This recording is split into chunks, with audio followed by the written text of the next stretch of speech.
Hi everyone, this is Perfume Coast, so welcome to my channel. As I continue talking about citrus profile, today it's all about clementine fruit.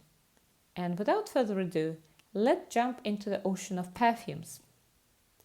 So clementine, also known as Algerian tangerine, is a variety of mandarin orange without seeds. It also is sweet and juicy, and to me it comes across as not particularly sweet, but rather void of any bitterness that regular mandarin has, whilst preserving all mandarin features overall. And for the purpose of this video, I decided to include both mandarin orange and clementine notes containing fragrances, as they're essentially from the same family, plus all of them smell to me like the kind of clementine that's familiar to me. And the first fragrance I'd like to talk about is called Sunlit Clementine and Vetiver by the brand Molton Brown. And as always, let's take a quick look at the notes that Fragrantica is listing here. So on the top there's clementine, mandarin orange and lime. In the middle there's iris, fig and hazelnut. And finally in the base there's bourbon vetiver, moss and suede. This one opens up as a very sparkly, zesty fruit with a touch of grass-like accord. This grass-like accord is almost a bit pine-like or conifer-like, giving the scent a bit of camphorous vibe. This accord is given by a vetiver present in here, of course, hence the name. However, this vetiver is not the likes of sweaty or dirty as the case may be. This vetiver is very clean, juicy. As said before, conifer-like, woody, beautifully contributing to the zinginess and sparkliness of citrus opening of clementine fruit. And the name of this fragrance is exactly what it is. One time this perfume is more about bright and juicy clementine, another time it's more about camphorous woodiness on vetiver. I get the imagery of bright orange color fruit in leafy environment that's sunlit, and the sunshine is making this fruit even brighter. The scent is more of a linear one, although not quite, and also very long-lasting, about 8 hours. To me, the scent reminds a bit Juliette has a gun release called Ex Vetiver, except for that one is slightly more about vetiver, but vetiver is of the same clean profile for sure. Also, this one has this unique camphorous tangy part, as said before, that Ex Vetiver is missing. Closer to the dry down, this scent becomes a bit creamy while still retaining its citrusy, woody features. And grand finale is mainly about grassy, slightly citrusy vetiver and some dampy faucets as well that are not unpleasant though. But on the other hand, it's this feature that emphasizes the grassiness and juiciness of this beautiful woody note, vetiver. Next up is another clementine forward release by the brand Montblanc, and it's called Signature. Now, as always, let's take a look at the notes that Fragrantica is listing here. So on the top we've got clementine, in the middle there's magnolia, also in the middle there's ylang ylang, peony, and finally in the base there's vanilla, white musk and benzoin. This vetiver is quite something different from the previous one. The opening is quite sweet and right away a lot more feminine leaning. Straight away I'm smelling the bright clementine that's sweet and slightly creamy. Also I can detect subtle presence of yellow florals such as ylang ylang, as there is this tropical impression that this fragrance delivers. However, yellow florals and ylang ylang specifically are not overpowering at all here, as the case may be. They're certainly the supporting role to the clementine, and they're responsible for the sweetness and creaminess, I thought. By the way, ylang ylang is one of those notes that I often struggle with, as it is so strong in itself, this note, and hence tends to deliver overly indolic faucets to my nose. So this scent is a rare case for me where ylang ylang is very well blended, well behaved, whilst delivering its best features and qualities. This scent is certainly very linear, but the uniqueness, apart from beautifully balanced notes and accords, is also in Clementine notes longevity. And as shared many times before, citrus profile is quite fleeting by its nature. And if not, a lot of times the citric longevity is delivered by heavy notes such as amber and vetiver, for example. But it's those notes that often compromise the zingy, effervescent nature of citrus notes. While here the longevity of clementine is achieved by the use of something else, it's musk and benzoin. And these notes do not take away any sparkliness from this scent, whilst keeping it very long-lasting. So, to me, this beautiful, well-crafted, sparkly, sweet and creamy clementine is definitely leaning more feminine, and mostly I'd say it's a summer option. However, I've certainly heard many reviews stating that this fragrance, due to its sweetness and creaminess, is very appropriate for colder season as well, and I do tend to agree, which therefore makes this scent really an all year round wear.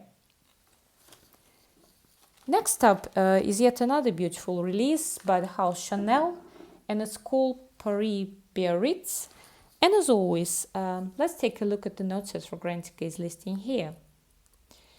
So what we've got on the top here is the following. So it's tangerine, bergamot, lemon, orange and grapefruit. In the middle there's neroli, green notes and lily of the valley. And finally in the base there's white musk and patchouli. Now this scent is part of the so-called en route travel line of Chanel, which is dedicated to various travel places across France. This one, as the name suggests, is all about travels to Biarritz, located of course on the Atlantic coast of France. So from the first spritz, I do detect most beautiful, clean and slightly sweet clementine. This clementine is with a bit of zesty accord, but it's more about juicy sweet mandarin orange pulp rather than anything else. Of all the fragrances listed today, Paris Biarritz by Chanel to me is the most realistic clementine fruit, which, as said previously, whilst retaining tangy, zesty features of mandarin, does not have any bitter facets to it, which many people find problematic with mandarin-forward fragrances, or even mandarin fruit for that matter. So, clementine is quite hard to describe, in fact, to someone who has never smelled it in real life. So the only way to do it would be imagining this mandarin fruit stripped of any bitterness with a hefty dose of most sweet orange juice added to it, including non-bitter touch of zest perhaps. So it would be this sort of cocktail with a bit of sparkly Fanta added to it. So a very beautiful scent, giving me the vibes of most enjoyable summer holidays on the shores of ever-changing Atlantic Ocean climate. However, these weird changes are strictly within the realm of a bright sunshine that never goes away, if that makes sense. The concentration of this scent is EDT, but for what it is, it's quite long-lasting, about 4 to 5 hours. It's also slightly more feminine leaning to my nose, but overall still quite unisex. So there we have it, a clean, sweet, juicy and sparkly clementine of orange color with a bit of green floral touch delivered by Lily of the Valley. This scent is not one of those numerous cologne-like or citrus-like releases one may lose track counting of, but it's rather a unique citrus, again giving most realistic clementine, but also the one that gives you sort of top high quality and upscale feeling. Perhaps you're wearing all white linen, having your favorite white straw hat on as you stroll about the quay where picturesque white yachts are moored or anchored, all under the bright sun of Atlantic, and you're sipping your clementine-based drink as you walk. Next up is another gorgeous release by the house Xerjoff. This has been featured in one of my previous videos. It's called Renaissance, but let's get reminded of the notes that this fragrance has according to Fragrantica. So on the top what we've got is Amalfi lemon, tangerine, bergamot and petitgrain. In the middle there's mint and lily of the valley, also rose.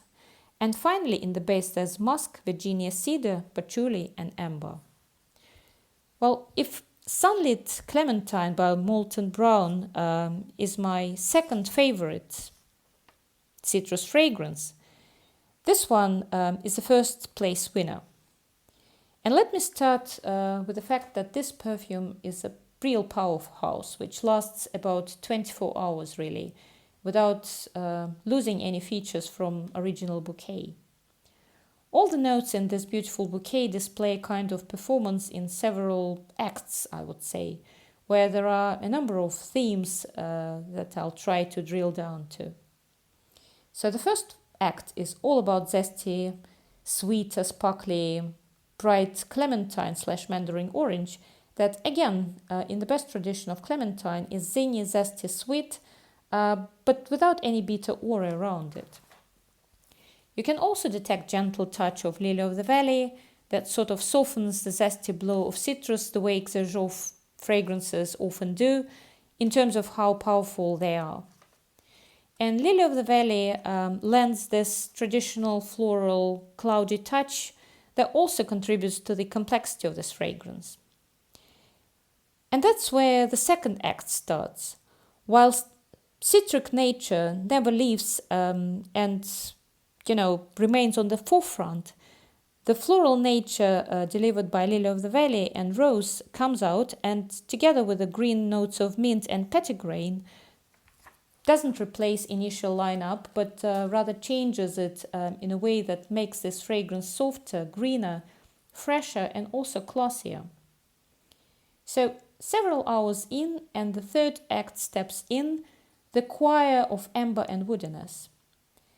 This final part rounds up the scent, which is by now still clementine forward, followed by green florals freshness, and is now complemented by ambery sweetness.